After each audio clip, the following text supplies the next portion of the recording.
한반도, 나아가 세계 곳곳의 평화 이슈를 점검합니다. 평화 공감.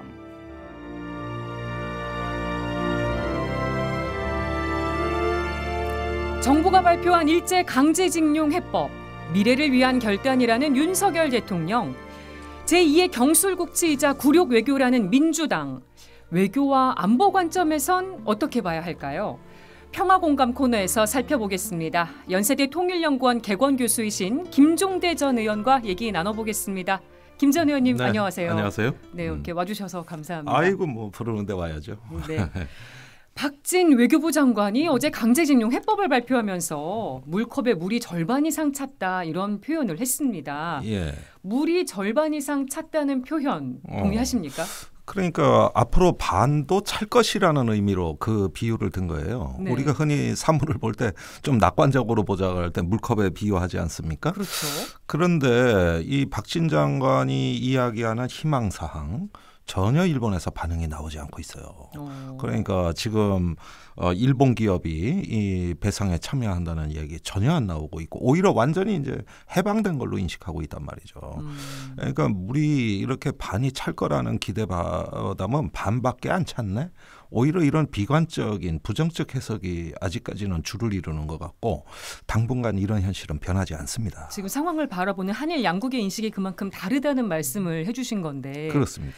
그러면 일본 기업의 참여 가능성도 낮다고 보시는 거고요? 없다고 봐요. 없다. 예.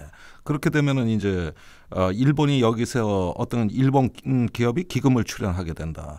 이렇게 되면은 그동안의 그 한일 병탄이 이게 합법이라는 입장도 무너질 것이고, 네. 결국은 배상에 참여하는 것이 되니까 이건 배상할 사안이 아니다. 그런 청구권은 소멸됐다. 이렇게 보는 일본 정부 입장은 수정 불가. 그러니까 결국은 물 건너간 거 아닌가 하는 생각이 듭니다. 일본 정부가 어제 밝힌 입장 보니까 1998년 10월 한일 공동선언을 포함해서 네. 역대 내각의 입장을 전체적으로 계승한다고 밝혔습니다. 그렇죠. 지금 뭐 김대중 오부치 선언을 뭐 직접적으로 언급하지도 않았고, 반성과 사죄라는 단어도 나오지 않았습니다. 예. 일본 정부의 이런 반응은 어떻게 보세요? 그것도 어제 박진 장관이 얘기한 대로인데, 일본 정부의 새로운 사과를 바라기보다는 기존에 합의한 것을 계승하는 차원에서 유감 표명 정도, 이렇게 어떤 거 바라는 이야기를 박진 장관이 직접 해버렸거든요. 그런데 일본 정부가 왜 사과를 하겠어요? 그러니까 이미 그것도 한국 정부가 다 얘기한 거고, 네. 또 어제 박진 장관 담화 전에 양국 외무장관 외상끼리 전화 통화를 했다는 거예요. 네. 그러니까 이거 다 미리 일본 정부에 알려준 겁니다, 사실은. 그러니까 이제 그 일본의 하야시 외상의 입장은 역대 정부의 그런 어떤 입장도 계승하고 이제 한일 관계가 건전한 관계에 이제 진입했다는 거거든요. 그러니까 과거의 한일 관계는 건전치 못한 관계고, 이제서야 건전한 관계, 정상적 관계에 도달하게 됐다. 이것은 과거사의 속박으로부터 완전히 벗어난 일본.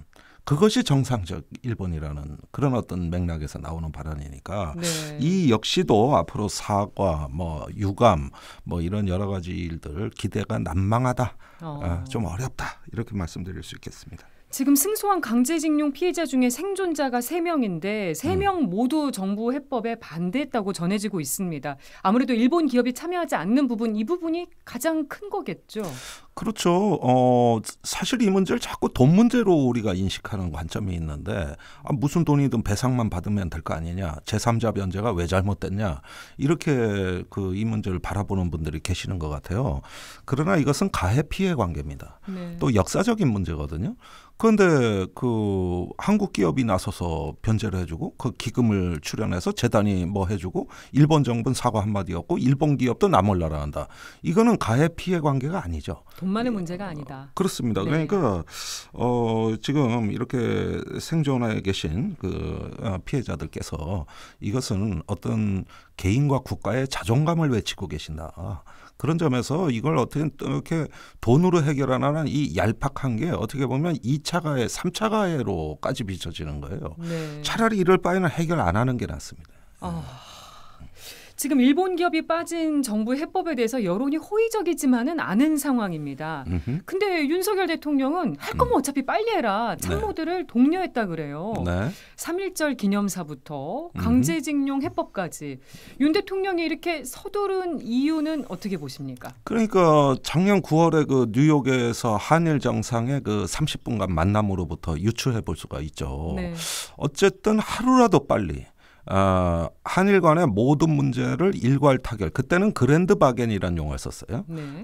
다 해결하고 이제는 한미일 안보 협력, 또 뭐 공급망이라든가 기후 위기 같은 이런 어떤 협력 국가로 가겠다. 이거 작년부터 하신 말씀이거든요.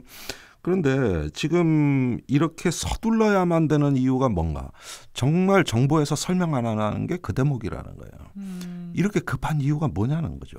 그러니까 과거사 문제를 자꾸 어떤 과거의 역사 문제, 지나간 문제로 주변화시키면서 정작 이것은 본론이 아니라 주변적이고 지역적인 문제이고 정작 중요한 본론은 따로 있다는 얘기인데 네. 그게 과연 뭐냐는 것이죠. 저는 안보 문제라고 봐요. 네, 그래서 지금 뭐 한일 관계 정상화를 통해서 한미일 안보 협력까지 노리는 그런 것 때문이라는 얘기가 나오고 있습니다.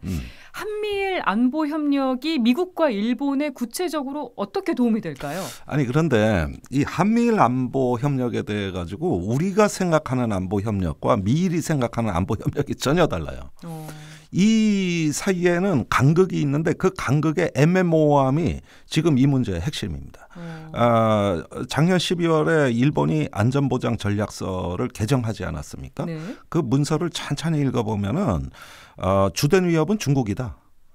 그러니까 제일 주적이 중국이란 얘기고 그 다음이 러시아고 네. 북한은 한 세 번째나 온단 말이에요. 그러니까 지금 일본이 지정학의 강자로서 이렇게 등장하는 모양새는 이거는 어떤 그 대륙 세력을 억제할 수 있는 하나의 어떤 그 해양의 강자로 등장한다는 이야기고 예. 이런 것들을 충족하기 위해서 일본이 최근에 영국하고 원활화 협정이라고 군사 활동을 원활하게 한다는 뜻이에요. 협정을 맺었고 필리핀, 호주하고도 맺었어요. 네. 북한이 문제면 왜 그러죠? 왜 영국, 필리핀, 호주가 왜 등장합니까? 이것은 이 대륙 세력, 특히 중국을 갖다가 남중국해나 대만에서 억제하겠다. 이게 핵심 전략이라는 거거든요. 그런데 우리는 한미일 안보 협력을 하는 걸 북한 문제 때문이라 그래요. 아무래도 그렇죠. 예. 그런데 북한 문제는 지역적이고 주변적이라 이겁니다. 북한보다도 우리가 협력하는 그 속에 들어가는 순간부터 우리도 어쩔 수 없이 앞으로 대만 해협이나 남중국해에서 중국을 억제하는데 역할을 분담하게 돼 있다는 거예요. 네. 지금 이게 주변 정세가 가장 긴박하게 전개되는 게 바로 이 점입니다. 북한 문제라기보다는 중국 문제에 가깝다는 거고. 네. 그러니까 이 한미일 안보 협력은 북한이라는 닭 잡는 칼이 아니라 중국이라는 소 잡는 칼이다. 이건 그릇 칼이 아니라는 거. 물론 북한의 억제에도 도움은 되겠습니다만. 그래서 마침 안보 협력 얘기가 나오니까 오늘 CSIS 미국 국제전략연구센터에 벌써 기고문이 실렸는데 예. 이왕 이제 과거사 문제 족쇄가 풀렸으니까 한미연합사령부 주한미군 사령부에서 연락장교를 일본 방위청에 파견하고 일본의 장교들을 한국이 받아라. 네. 아예 섞어버리자. 완전히 일체화로 가자. 이 주장까지 나왔어요 지금. 이게 원래 하고 싶었던 말이죠. 윤 대통령도 이 부분 생각했을 텐데요. 예. 지금 한일 군사정보보호협정 지소미아 정상화 가능성도 이 연장선에서 거론이 되고 있습니다. 지소미아 재개는 어떻게 보십니까? 지소미아는 이미 정상화됐습니다. 이것은 이미 윤석열 정부 들어와 가지고 더 이상 바랄 수 없이 정상화가 됐고 그 수혜국은 일본입니다. 우리는 정보 제공국이고 일본은 정보 수혜국이에요. 북한 미사일에 관한 정보는 우리가 주로 일본에 주는 입장이니까. 네. 그러니까 이것도 그렇게 매달릴 이유가 없습니다. 그런데 단순히 정보 공조로 끝날까요? 그렇지 않죠. 이제는 그 한미일의 지휘관이 같은 화면에서 같은 데이터를 같은 시간대에 본다는 거. 이게 네. 이제 앞으로 지향하는 바거든요. 그래서 완전히 어떤 정보 자산을 융합해가지고 하나의 국가의 군대처럼 정보의 공조의 인프라를 쌓고 그것이 끝이 아닙니다. 그 너머에는 이제 그 한미일 미사일 방어 훈련을 넘어서 공동의 교정 규칙과 또 단일 지휘관에 의한 삼국 군대 통일된 군사 행동 예. 여기까지 이제 나가게 될 것이고요. 그다음에 그 앞으로 대만 사태에 대한 비상 계획, 우발 사태 계획을 한미일이 공동으로 수립할 가능성이 높고요. 네. 그러면서 이제 영국, 프랑스, 독일 같은 서방 동맹 나토를 끌어들인 거니까 이게 1차 대전 전에 왜 러일 전쟁이 일어난 이유가 영일 동맹. 네. 러시아의 세력을 유럽에선 영국이 막고 아시아에서는 일본이 러시아 남하를 막자. 네. 이렇게 서로 동맹을 맺은 게 1905년 러일 전쟁, 그다음에 한일 병탄으로 가는 이런 어떤 그 국면을 형성했지 않습니까? 지금 1차 대전 당시하고 비슷해요. 그 정도까지. 이런 식의 어떤 군사적 단층선이 형성되고 있다. 그리고 미국이 중국 견제에 대한 조급성이 너무 강합니다. 네. 최근에 남중국해 대만 문제에 대해 연일 미국에서 나오는 강경 발언들 보면 미국은 빨리 동맹국 네트워크를 강화해서 이제는 인도 태평양에서 중국에 대한 완전한 어떤 군사적 우세 확립, 네. 그다음에 중국을 군사적으로 더 나아가 봉쇄할 수 있는 이런 어떤 상황으로 가야 된다는 게 뭐 연일 나오고 있고 그러면서 뭐 대만을 2027년에 침공한다, 뭐 이제 날짜까지 박아가지고 중국이 뭐 침공할 거라고 얘기를 하고 있으니까 그 맥락에서 이 문제를 봐야 되는 거죠. 근데 또 긍정적으로 보는 측면에서는 셔틀 외교가 복원될 거다. 한미 정상회담이 조기에 열릴 수 있다. 이런 관측도 나오고 있습니다. 이런 부분은 어떻게 바라보십니까? 그러니까 셔틀 외교 한일 정상회담이 있어야 제가 여태까지 말씀드린 군사협력이 본궤도에 올라가는 겁니다. 이거는 양국 정상선에서 합의해야 되거든요. 네. 그러니까 그게 급한 거예요. 그 시초는 작년 11월 푸놈펜에서 한미일 정상회담이 있었는데 그때 대략적인 방향을 정했고 예. 이제는 한일 간에 양자 간에도 그 후속 조치를 하기 위한 어떤 정상 외교가 급해진 것이죠. 그런데 이건 우리가 급하다는 게 아니라 미국이랑 일본이 급한 건데 우리가 이렇게 서두른다는 뜻은 이제 그 미국의 인도 태평양 프레임에 이제 성큼성큼 들어가겠다 이런 뜻으로 비춰집니다. 지금 4월로 얘기가 나오고 있는 한미 정상회담도 큰 그림에서 다 연결이 된다고 보시는 거고요. 그러니까 이 문제를 풀어야 4월에 윤석열 대통령의 미국의 국빈 방문이 원활하게 성사될 거라고 보는 것 같습니다. 네. 아시다시피 지난달에 박진 외교부 장관이 미국에 갔어요. 갈 때는 기자회견도 했습니다. 미국 가서 윤 대통령 4월 국빈 방문 합의해 올 거다. 네. 그런데 돌아왔는데 합의된 게 없어요. 빈손으로 돌아왔거든요. 그런데 지금 이 순간에 그러니까 어제 박진 장관이 발표하던 그 시간대에 이번에는 김성한 안보실장이 미국에 가 있습니다. 네. 이것도 역시 이번에 이 한국 정부의 대폭 양보한 이 징용 문제 협상안을 지렛대로 해서 미국 정부의 이번만큼은 꼭 윤석열 대통령의 국빈 방문을 성사시키고 미국 상하원 의회에서 연설도 하고 뭐 이렇게 해서 좀 우리도 좀 폼 좀 잡자 뭐 이런 것까지 다 지금 맞물려 돌아가고 있는 거거든요. 그런데 합의됐다는 소식은 아직은 안 들려오고 있어요. 네. 예, 그렇게 되면은 이제 한일 간에 이 문제를 풀었다는 어떤 카드로 미국에 가서 이제 정상 외교를 하고 또 뭐 핵무장 같은 얘기는 절대 안 할 겁니다. 네. 그 미국을 불편하게 하니까 예, 그런 얘기는 절대 안 할 거예요. 그래서 완전히 미국을 향한 외교입니다. 이것은 한일 문제는 한일 간의 문제가 아니라 미국을 향한 외교다. 이렇게 해야 세상이 보이는 거죠. 지금 한미일, 북중러 이런 구도 한반도 긴장 수위가 더 높아질 수도 있지 않을지. 그러니까 요즘 세상에 보면은 재앙을 축복으로 얘기하는 분들이 많아요.